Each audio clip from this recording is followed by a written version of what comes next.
Welcome to Next on the Tee with Chris Mascaro, where tour players, legends, and the top instructors in the game share their stories, insights, and playing lessons.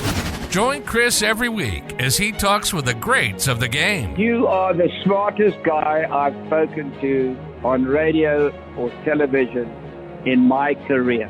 And Chris, again, you're knocking out of the park. You're like 8 under par in this interview. If I ever have any research, I'm hiring your tail to be the research man. You're the best. You're a fantastic host and tremendously respected in the golf community. Yeah, Chris, you do an amazing job, and your listeners are super lucky to have you, and it's always my pleasure. Chris Mascaro is the king of the golf podcast. Don't miss him on Tuesdays. Now, here's your host, Chris Mascaro.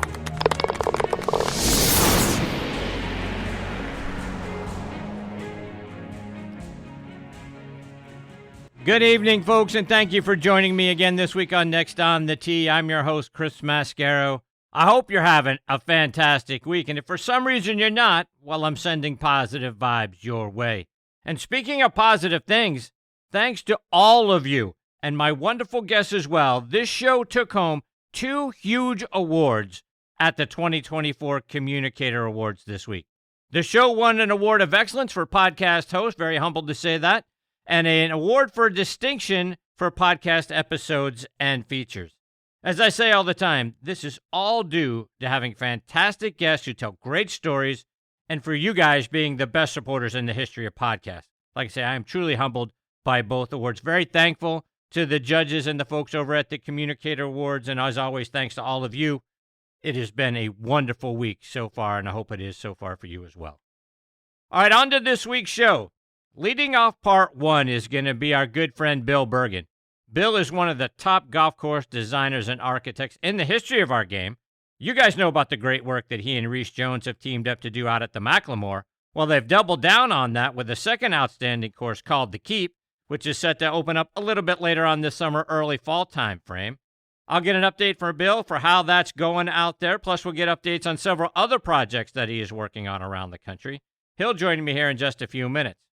Following him, we'll get our regular monthly visit from the Confidence Doctor, Dr. Bob Winters.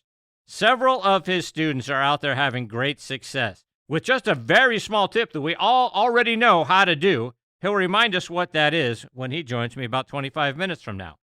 Then over in part 2, Joe Inman is going to make his Next on the Tee debut. You may recall that his younger brother John joined me a little bit earlier this year.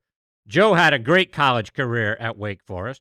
He won the North and South Amateur Championship. He was a part of the victorious U.S. Walker Cup team in 1969, which got him into the 1970 Masters.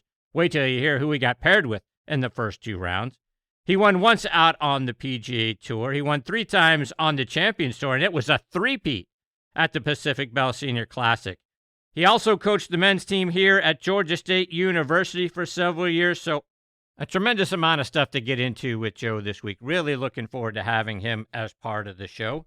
And then we'll round things out with a return visit from David Abelees, the president and CEO of TaylorMade Golf.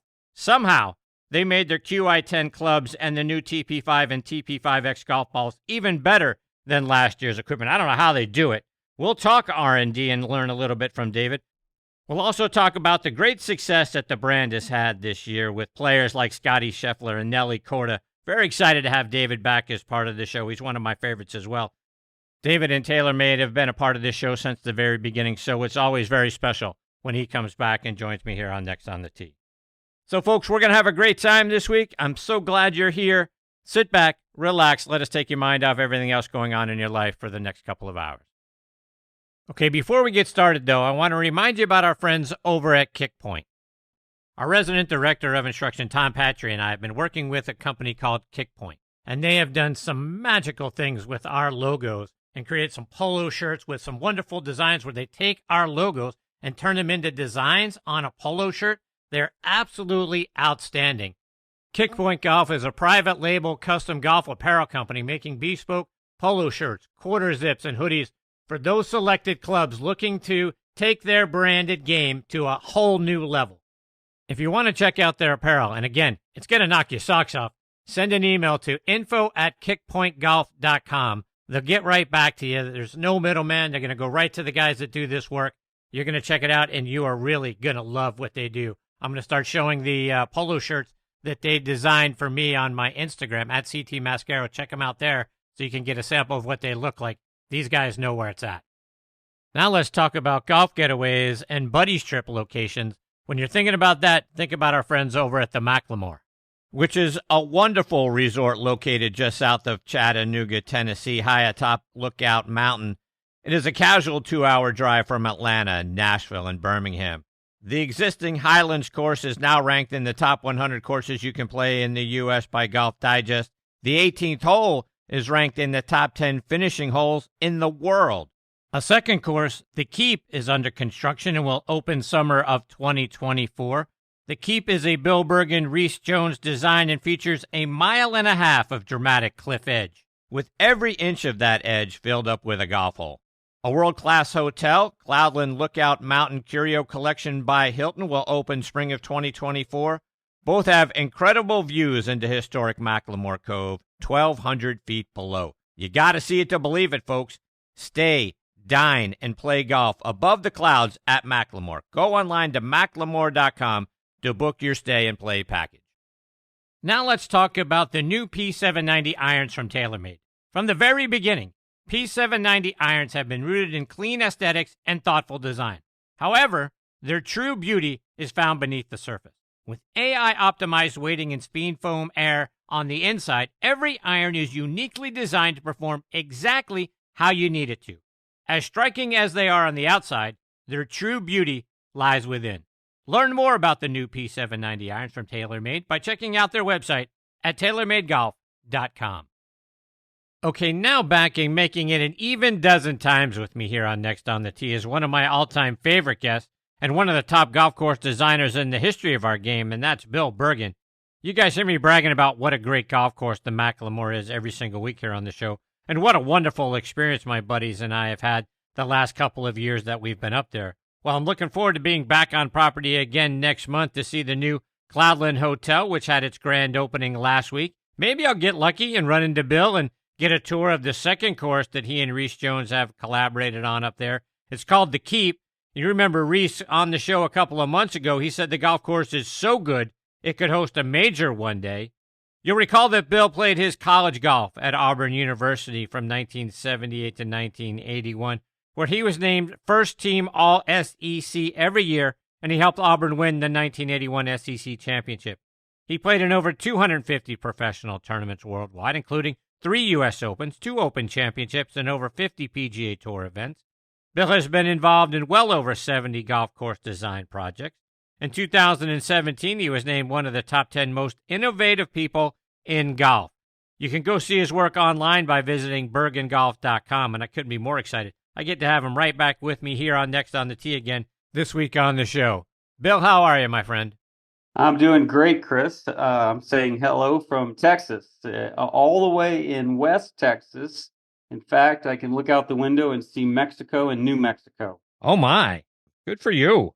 Yes. And somebody commented the other day, they go, you sure get to work in some pretty places. And boy, isn't that is, I am very fortunate that my office has quite the view. Bill, I love seeing the pictures you've been sharing with all of us about how things are progressing out there at the Keep. It has to be the most anticipated new course of the year. How do you feel about how things are coming out there? So really exciting things happening. We have built the Keep, and now we are just finishing grassing it. And so there is prep work, there's bunker edging, and there's grassing. But there's no, all the drainage is in, all the infrastructure's in, most of the cart paths are in. So we are just counting down now till we get it ready for play late this summer. And so I'm up every week. We have, I would say, every green but the second green has been seeded. So that's a big component in that getting all the greens ready. The reason the second green isn't seeded yet is it was our main thoroughfare getting on and off the site. And so literally our haul road went right through the second green. So we've had to make alternative arrangements to get around the site. And we should approve that green for grassing either this coming Friday or next week. For the folks that aren't familiar with the Keep and the work you've done, the course is going to have long stretches of holes along the cliff's edge. Talk about how many holes we're going to have along the edge of Lookout Mountain. Yeah, so let's go back to McLemore, and the 18th hole there, as you are well aware, sits on the edge of the cliff, and it drops 1,200 feet from the green site down into the valley below. And it is, it's a good golf hole, but it's an incredible location, and it's so beautiful. It's kind of amazing that you get on that green site and you just want to take a picture. That hole has gotten so much attention and brought so much attention to McLemore that we have now built and opened the Cloudland Hotel. And the Cloudland Hotel is gorgeous. It also sits on the edge of the cliff. So there is a theme going on here. And so we sit this hotel on the edge of the cliff, and we have an 18-hole golf course, McLemore. Well, to fill up that hotel, we need more golf. And fortunately for us, Dwayne Horton, our managing partner, found a site a mile and a half down the road from McLemore on the same elevation and purchased it, and we have built the Keep. And this is an extraordinary golf course that, if you kind of picture a crescent or half of an amphitheater, that's what this golf course looks like, with the entire eastern side on the edge of the cliff. And that's 5 golf holes that run the edge of the cliff. And whereas on the other course, we got on the edge on the first green and on the 18th hole, and that was really it. This course, 5 holes on the edge, 18 holes looking over the edge. It is just phenomenal. No kidding. It's amazing to me how you're able to do that. And like I say, I've been following the pictures all the time as you have sent out updates for how the course is progressing and maturing and that sort of thing. But to get that many holes on that stretch of land, how'd you do it? Well, we were fortunate enough that our owners gave us free will to use the land the best we could. And so we put the whole golf course on the edge. So, people have jokingly compared it to Pebble Beach. You've got it running along the Pacific Ocean with really almost every hole you can see the ocean. Well, we're kind of like that in that with every hole, certainly you either are looking at the cliff edge, or you turn around from the green side and look back down the hole you just played, and you're looking straight off for 70 miles out into the mountains in the distance. Wow. And so it really is incredible. And the difference between it and the first course is truly a mountain course. You need a golf cart. There are ups, there are downs, there are valleys, canyons, hills to climb. It's really, typical mountain. It's very exciting.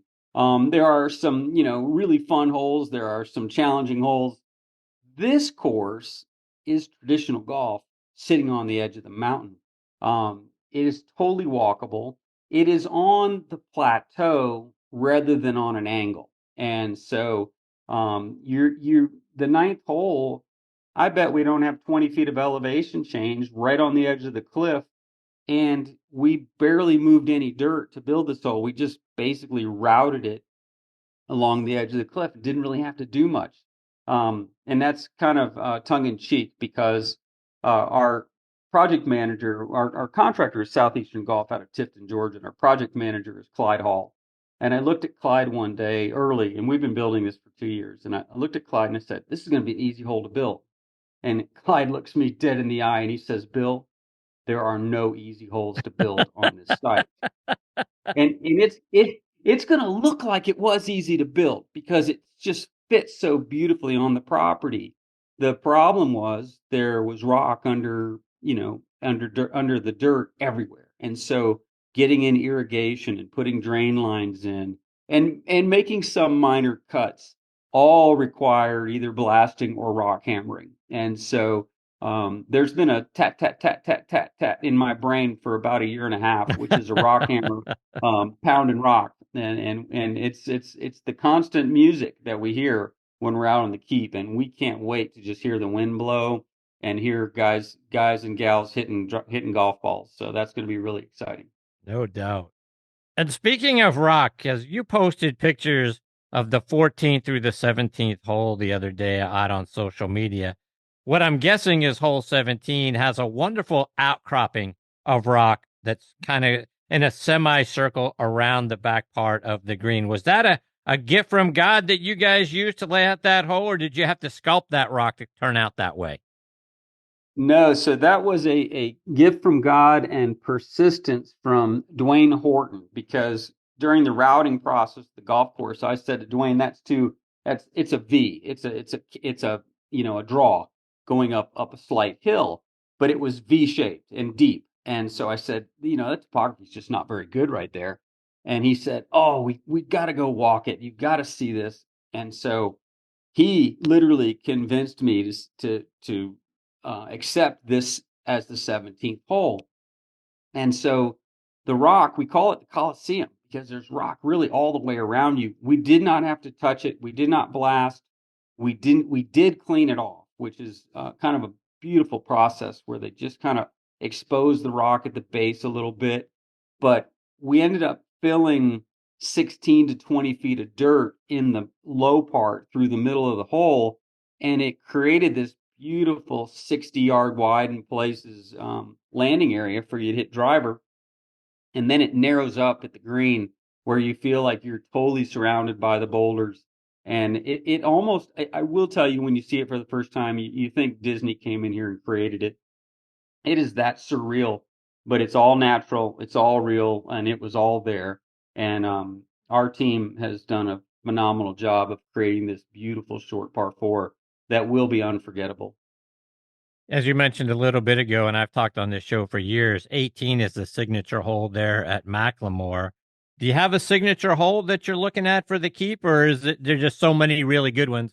It's hard to say one is going to be the signature over the others.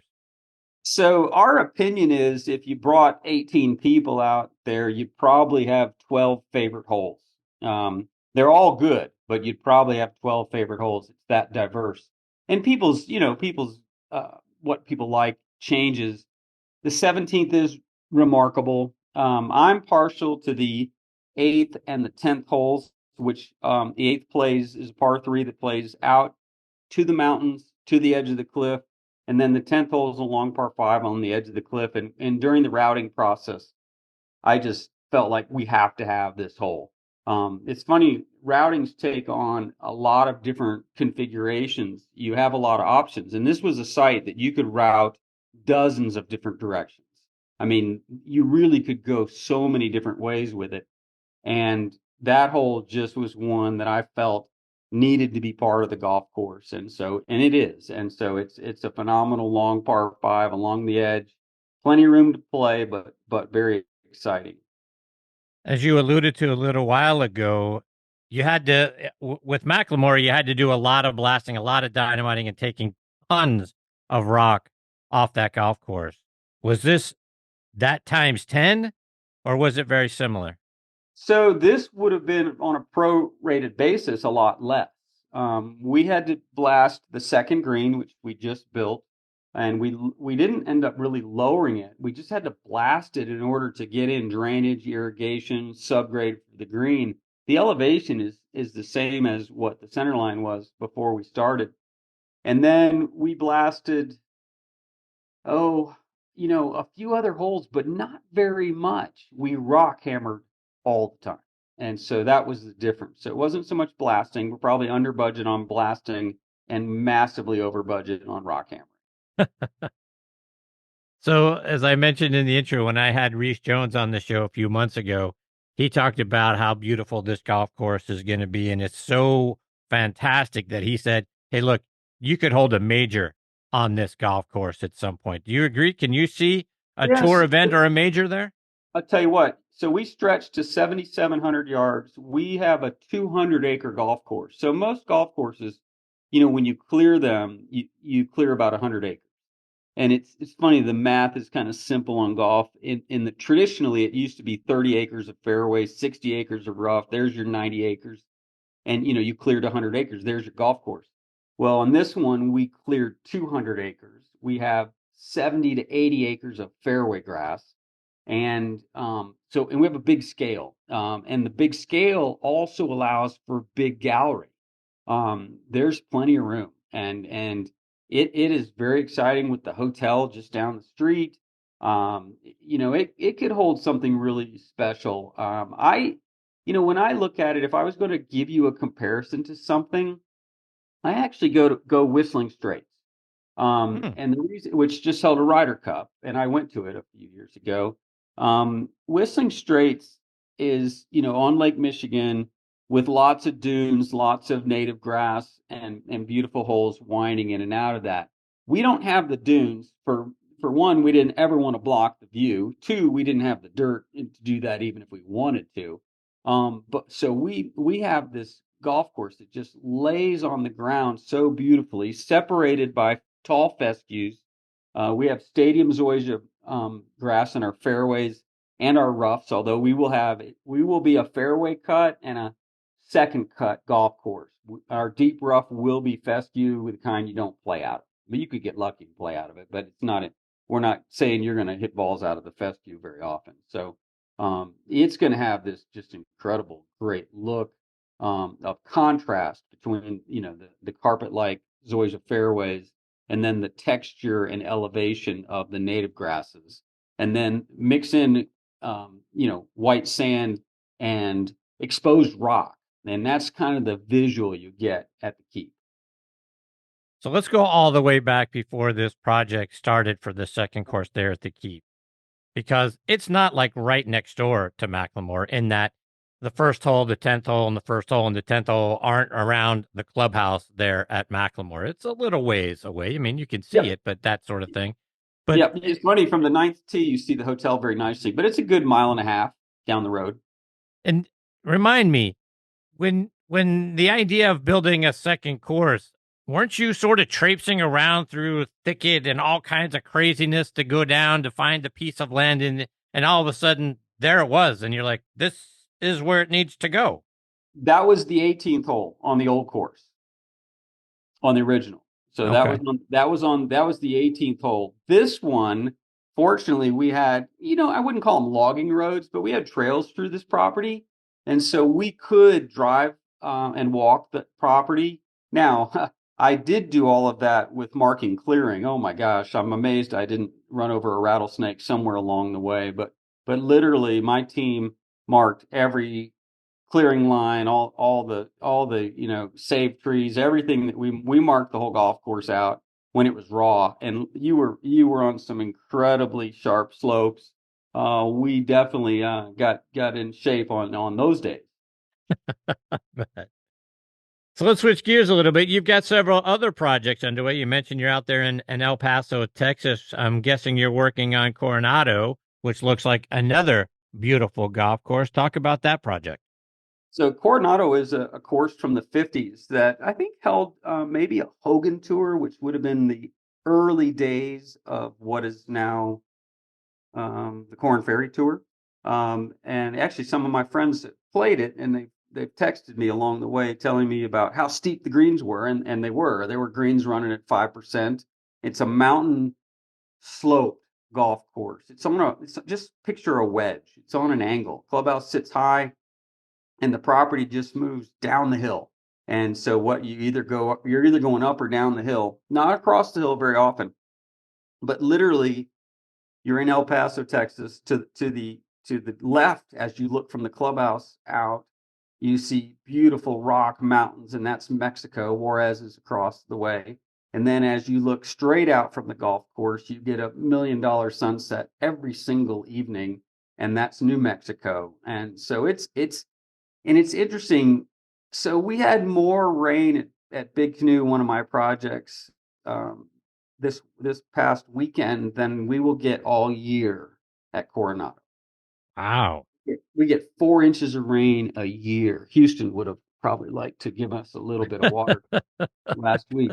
But 4 inches of rain, so it's a completely different landscape than I am used to. Now, I'm very used to rock and mountains and slopes and all of that, but more in a rainforest type environment like, Western North Carolina and the Highlands area where we work a lot. And so this is, it's dry, it's rock, but I love it. And it's a golf course that, we're pretty excited about because it needed renovation. And so some projects you start out at a a fairly high level, and you take them higher. Other projects start out at a medium level, and there's really a lot of upside. And this project is a ton of upside, and we're halfway grassed out on the greens. We'll have all the greens grassed in the next 2 weeks. And so we'll be winding down the project in early June, and they'll be playing it later in the summer. You've also got another course, the Links at Audubon. Talk about the project that's going on over on that property. Yeah, so that's a public facility that the city of Memphis owns, and they gave me an existing golf course and additional park land near at Audubon Park. The botanical gardens are there. The theater for the city is there. The University of Memphis is across the street. It's a really neat area.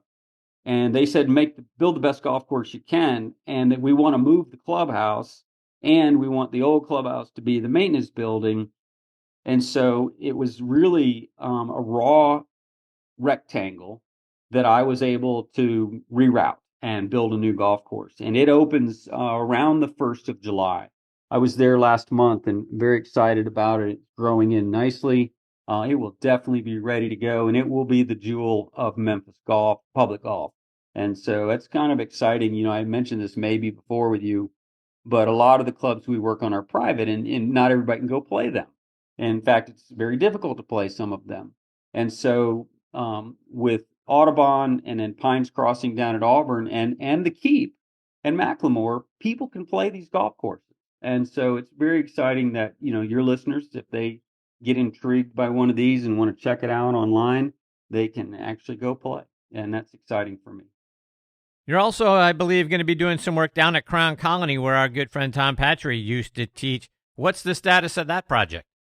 So we just got approved to start construction drawings. So very exciting. So we master planned. Master planning is concept planning, budgeting, all the ideas that go into a project. But a club usually that's sort of phase one. And phase two is, yes, we're going to do it. And Crown Colony just gave us the yes, we're going to do it. In fact, I was drawing grading plans for Crown Colony on the airplane from Atlanta to El Paso today. And so very excited about that. It's out a couple years before we start, but we have to go through all the construction drawings, permitting, bidding, all that stuff happens now. But a really nice golf course. And I'm sorry Tom's not there, but I'm sure our paths will cross again. So I've enjoyed Tom and I've known each other since early days in college, and what a good friend he is. Bill, just a couple more before I let you go. And switching gears just a little bit, you played in 3 U.S. Opens, and you know what a huge Jack Nicklaus fan I am. My favorite of his 4 U.S. Open victories is the one in 1980 that was held at Baltusrol. You played in that Open as an amateur that year. What do you remember about playing in that U.S. Open and about that week? Well, I was a college kid. I was 21 and looked 16. And that was my first time I played in a U.S. Amateur, one U.S. Amateur. So I played in a USGA event, but I'd never played in anything professional. And it's so funny. You think about going from college golf, and today's college golfers are at a different level. They are so experienced. They're so mature. They're so good. We were not experienced. And I'm not saying we weren't good, because we played with some really great players, Paul Azinger, Bob Tway, Fred Couples, all kinds of great players back then. But we were not experienced like these guys today. So I go tee it up at Baltusrol, and I think Jack beat me by 16 shots the first day, but I did break 80, and he shot 63. And it was phenomenal. My dad caddied for me. He was more nervous than I was. That was fun. And I got to play with Gene Littler in a practice round because Tim Simpson and Chip Beck made arrangements, and those Georgia boys took good care of me. I'm sure Tim will remember. I'm not sure Chip would, but I played my practice rounds with those guys, and they treated me great, and it was such a great experience. And then I got to play at Pebble a couple years later as a pro, and then Olympic Club also. So 3 U.S. Opens on three great golf courses, and especially looking back, my playing career was mediocre and probably not even that good, but I got a great taste of professional golf. I just didn't succeed at it very well. But as an architect, to look back on those days and to have that experience is really valuable to me. One more, Bill, and I'm just kind of curious to get your thoughts on something. If Augusta National called you one day and said, "Hey, Bill, we love what you're doing. We'd like to have you come out and help us tweak a couple of the golf holes," would that be something you'd be excited to do, or is that like being asked to, as a painter, to go touch up the Mona Lisa? It's an honor, but hugely intimidating. Yes, you are correct. So I've been able to work on some really good golden age projects, a Ross, a Rayner, a Langford, and a Tillinghast, but they had all been altered previously. And so it wasn't touching a masterpiece. It was really more the charge was, hey, can you bring this masterpiece back to something that is similar to what those original architects would have done? Interestingly enough, about Augusta, the bunkering that Mackenzie did looks nothing like what they have today. I mean, nothing. It's not even close. In fact, I don't know that you can find Mackenzie bunkering that looks like Augusta today. So it's really interesting to see the old green sites. There's photographs out there of all the green sites at Augusta, and so that's an interesting thing. I would be I would welcome the opportunity, and I would be anxious as could be. Yeah, no doubt about it. So, but when it gets down to it, golf course design is a blend of creativity and mathematics and experience, and we have all those. Bill, how can our listeners go online and check out all the great things you're doing, plus follow you over social media as well? Yeah, so our website is bergingolf.com. After this conversation, my wife will tell me I need to update it because it's yeah, I need to do that periodically because we have a lot of cool stuff that's been going on. And then we're real active on social media. So Facebook, Twitter, and Instagram. Bergin Golf is all you need to know. And you'll find us. And we document our projects as we go along for the most part. And so I love posting things during construction. I will say dirt photos they look a lot better to your eye than they do in in a photograph because it sort of all blends into nothing. But once you start grassing and putting some sand in the bunkers, it really starts to show off. And so it's a lot of fun. I enjoy the social media documentation of the projects, and so people are welcome to comment or whatever they'd like. So we enjoy sharing that stuff. So Chris, it's always good to be on with you. I know that Joe Inman is coming up tonight, and Yes. Joe is a friend of mine from a long time, and I met Joe when I was a teenager, and he was a tour pro, and I've been a fan of his ever since. Well, Bill, I can't thank you enough for taking time out of your busy schedule to come back and be a part of the show. Like I said at the top, for a 12th time, absolutely one of my all-time favorite guests and people on the planet for that matter. I can't thank you enough for everything you've meant to me in this show and for your time tonight. I hope I get that privilege of catching up with you, hopefully seeing you up at the Keep here in about a month or so. We should do a show from up there one day. Love to. Let's do it. Do remote shows, but that would be fun. And, yeah, it would. And I personally do want to give you a tour because I'll give you all the ins and outs and all the fun things that happen. It's something special. Everybody keep their eyes open for the Keep. Look forward to it. Take care, Bill. All the best to you and your family. We'll catch up soon. Thank you, Chris. See ya. See you, Bill. That is the great Bill Bergin, folks, and his projects are off the chain great. I mean, the Keep just looks fantastic. I mean, I can't tell you how excited I am to go out there and see that property. Look, McLemore is also great. Look, the 18th hole, which he mentioned and we talked a little bit about, has been named one of the greatest finishing holes on the planet. And that's not an exaggeration. It's truly like that. Go out there and check it out and see for yourself if you're not familiar with it. But that golf course is beautiful. The Keep is probably going to take that to an even higher level. And then when you look at his other projects, those are outstanding as well. I mean, the Coronado looks like it's going to be a great golf course. And, the links at Audubon, another great golf course. His style and the way that he puts together a golf course just make that landscape so beautiful. And the way that he lays it in just perfectly, it's just like he is an artist. So I can't tell you how excited I am to see the Keep. We'll let you know. And what a great idea. Let's do a show from there. That would be just wonderful. Coming up next, we're going to get our monthly visit from the Confidence Doctor, Dr. Bob Winters. Before I get to Dr. Bob, I was talking with Eddie Dry, VP of Domestic Sales for Strixon Cleveland Golf, at the PGA Merchandise Show earlier this year, and I said, Eddie, I like your CBX full-face wedges. How can they help an average player like me play better? Here's what he had to say. An average player, I use one, and I'm in some lies that you can't even believe. And I need all the help I can get. And the face is bigger, and the grooves go all the way up and all the way out to the toe. So if you hit it on the toe, you miss it, bam, there's a groove. So I like that. So I carry a 58. There you have it, folks. Try the new CBX full-face wedges from Cleveland Golf. I also want to give a shout-out to my friends over at On Point Golf and their great On Point ball marker. Get the #1 ball marker in the game of golf. On Point is the only three-dimensional ball marker out there, with alignment technology and a removable coin that is approved to use according to the rules of golf. As you know, putting is all about line and pace. Mark your ball with On Point, engage with your three-dimensional ball marker, and have more confidence in your line, execute the putt, and you're going to lower your scores. Do what the likes of Jim Furyk, PGA professionals, and amateurs alike are doing now.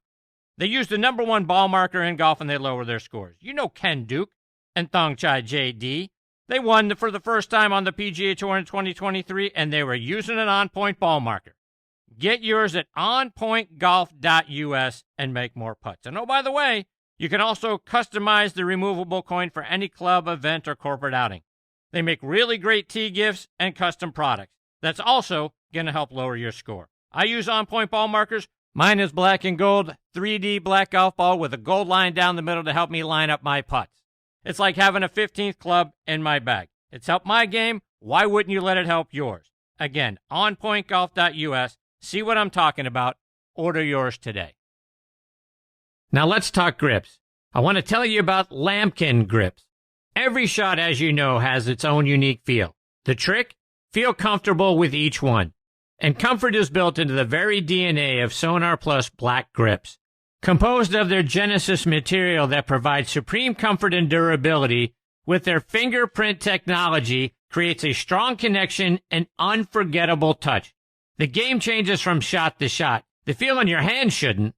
Lambkin, feel is everything. Chris, good evening. It's great to talk with you. Always is. I can't thank you enough for being back with me this week.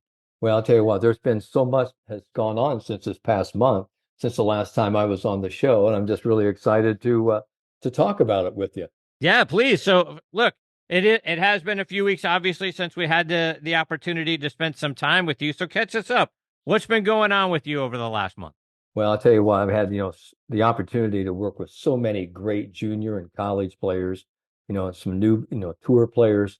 And, when I was out working with one of my professional development young, players, I got, another hole-in-one. I've got hole-in-one. Yes, I saw that. Yeah, I got hole-in-one number 9. It was at the Reunion Resort. And I was, just showing, this young player. I said, hey, listen, this is really what you've got to be.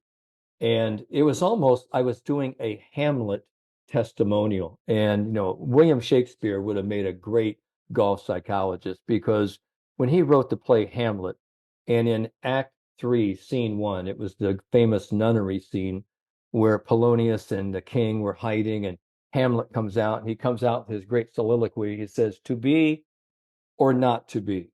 That is the question. He was talking about whether he was going to commit suicide or choose to live. And I was talking to my player, Morgan, and I told him, I said, this is to be or not to be. You have to be committed, and you have the choice to be engaged with the target. And for me, I said, this is one of those, opportunities where, if you really believe that this ball is going to go in the hole, that's really where it usually ends up going. That's, the focused and directed mindset. And it was 162 yards to this pin. And it was really a tough pin. And it had, the bunker that was kind of raised up in front of, the green. So you really couldn't see it. And so he hit his ball like about 15 feet from the hole. It was a great shot for my student. And I stepped up there with a 7-iron. And I made a great strike. And when you hit a great strike, it feels like butter. And it just comes off so sweetly. And I said, this has got a chance. And I didn't see it. And I didn't see it go in the hole, but I knew it was really close. And for those people who've ever had a hole in one, or really believe they're going to make a hole in one, when you don't really see it go in and you actually drive up or walk up to the green, you're looking around and you're looking in the front bunkers. Did it fall in the bunker? Did it go over the green? And then you only see one ball. It's about 15 feet, from the hole. And so I look at Morgan and I go, I don't see my ball behind the green here. And I said, could it be? And as I walked up into, the cup, and I actually put that on Instagram, I want everybody to see my surprised look. And by golly, there was, my golf ball right in the hole, and it was number 9. But I got to tell you, I was as excited to make number 9 as I ever was making, number 1 through 8. It was, and if you saw my smile was like one of these great, big, huge Cheshire cat grins. And it was really exciting.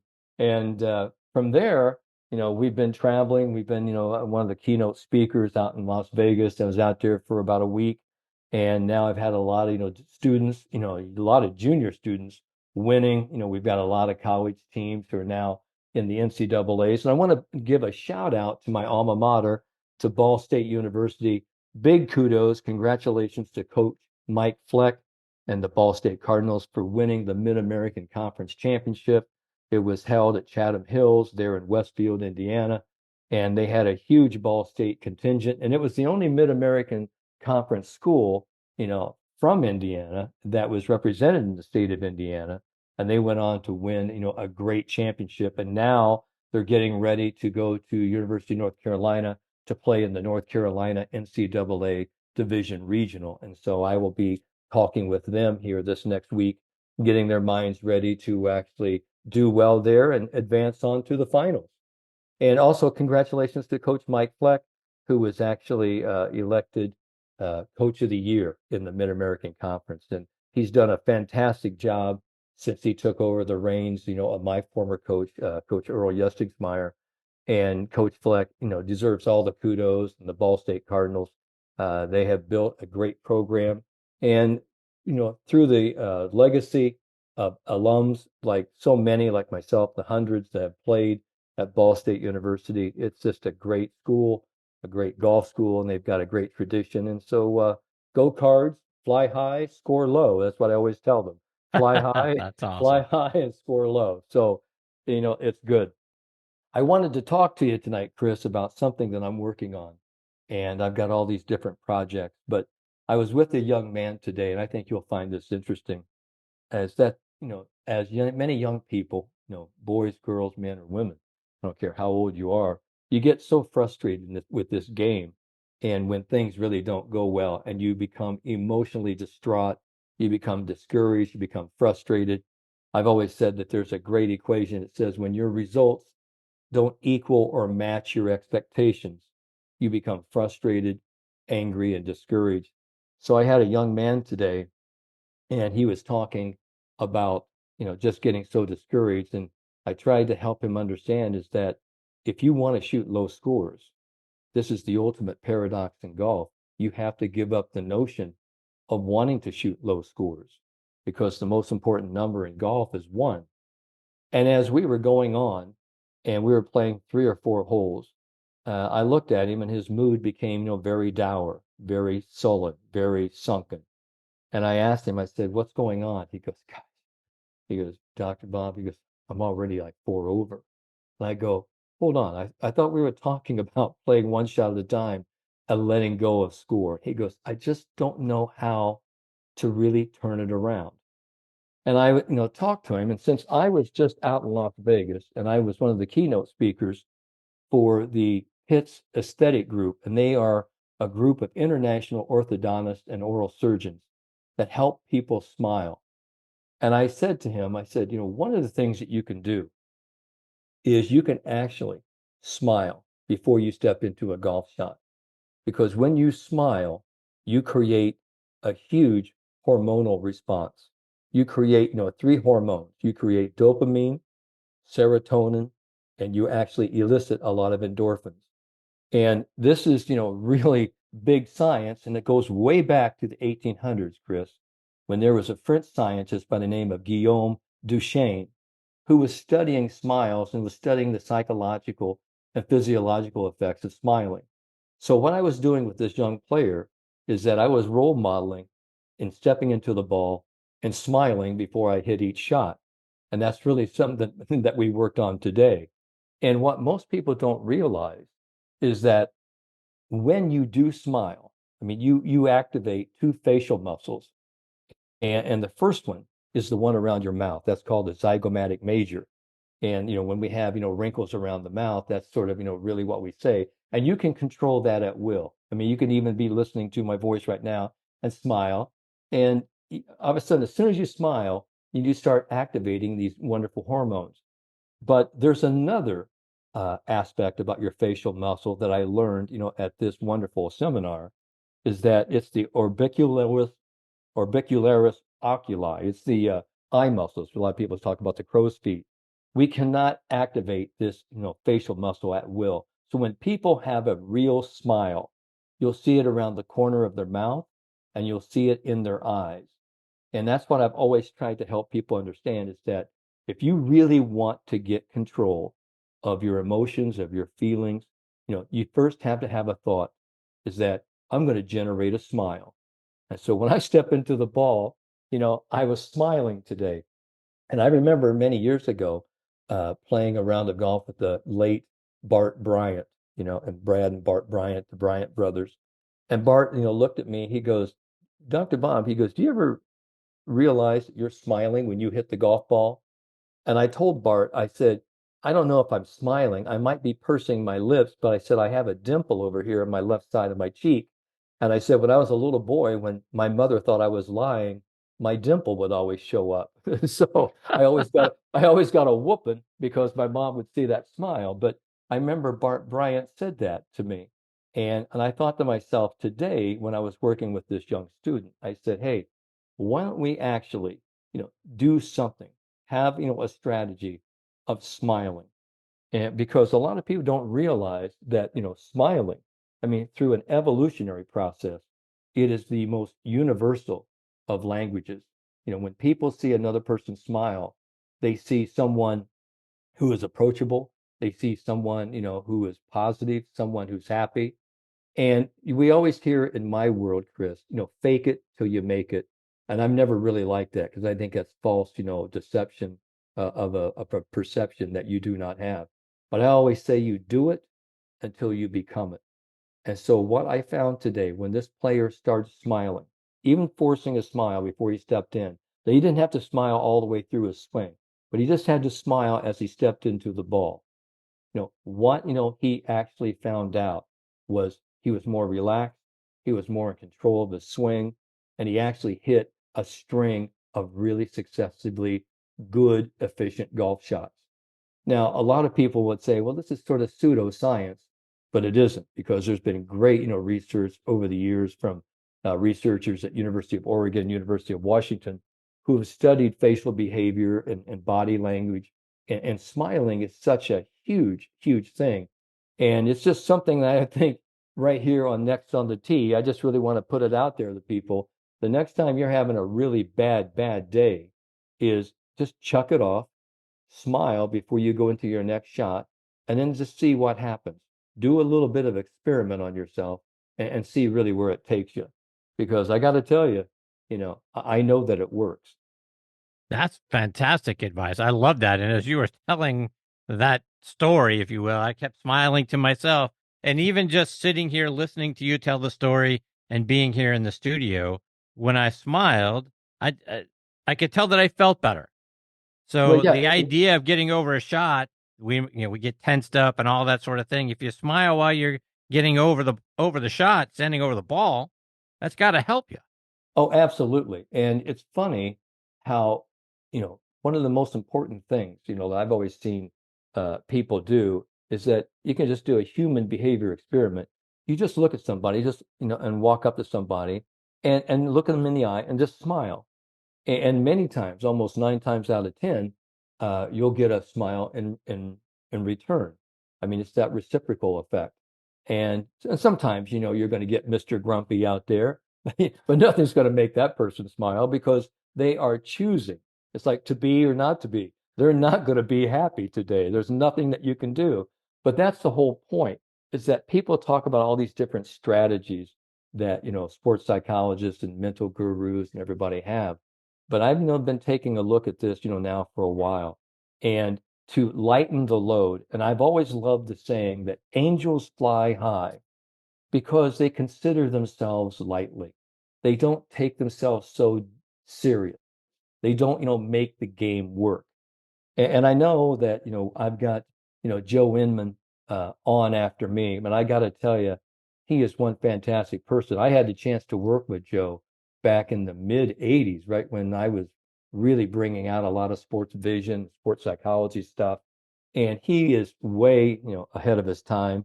And he really wanted to learn about all this stuff, about how to use your vision and how to see lines and greens and dominant eye and everything. So had a chance to spend some time with Joe. So that was awesome. And he's just a fascinating guy. And the one thing I will tell you here on Joe is that he emphasized the importance of your grip. Now, just not putting the hands on the club, but taking care of your hands at night. I mean, he would condition his hands with lotion and really, rub it in and really get his hands nice and soft because, these are the actual, phalanges. These are the things that attach, to the golf club. And it was something, so I was teaching him about how to use his vision and how to use his mind. And I was just, learning from him how to take care of your body because, on tour, I mean, hitting balls day after day, your hands take an unbelievable beating. And I remember the late, great Andy Bean, who I did a lot of things with. I would see his hands, and his hands were always rough and dry. And he would always use super glue to actually, stop, some of those splits in his fingers.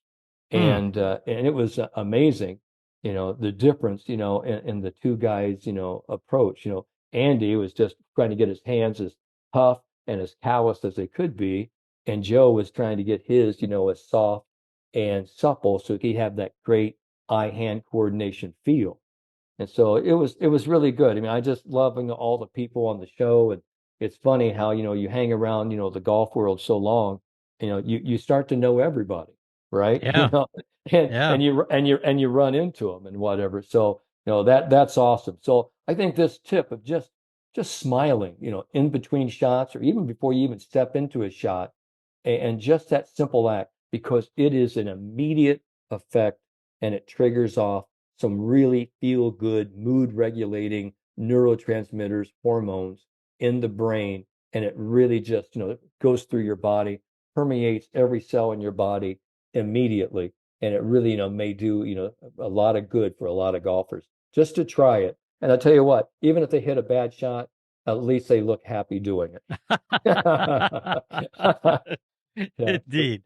I love that piece of advice. Thank you for sharing that with us. Yeah, you're more than tonight, Dr. welcome. Bob. This is fantastic stuff, and I know I'm going to be putting it to good use in my golf game as well.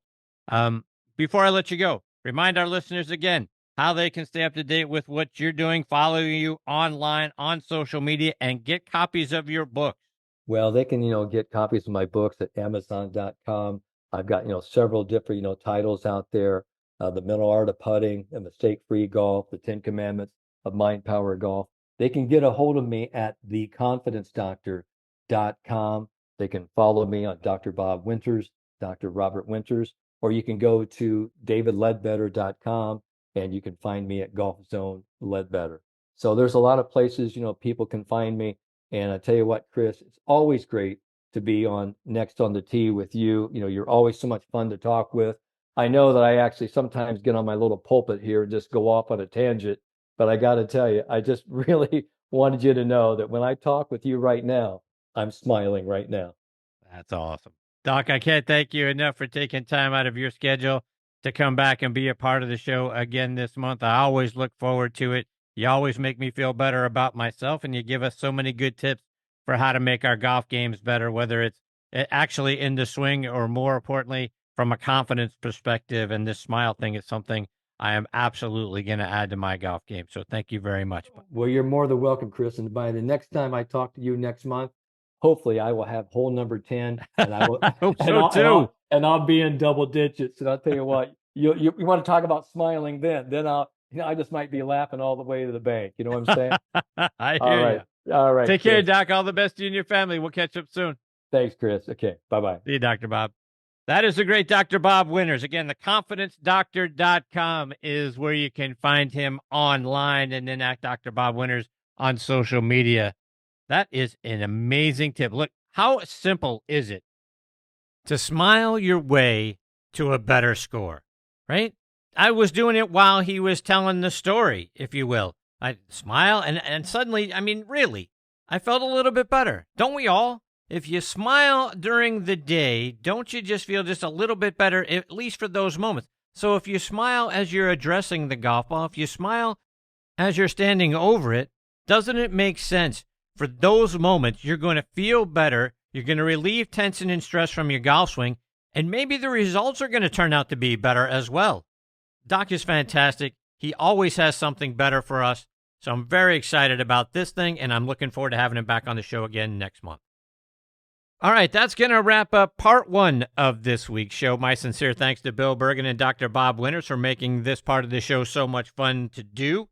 Coming up, don't forget, in part two of this week's show, Joe Inman, a wonderful guy and a fantastic college and professional player, and then went on to be a great college coach for a little while here at Georgia State. He'll make his next On the Tee debut with me, and then we're going to round it out with the president and CEO of TaylorMade Golf, David Abelies, who is always fantastic and so informative. Learn a lot every time David's a part of the show, and can't thank him enough.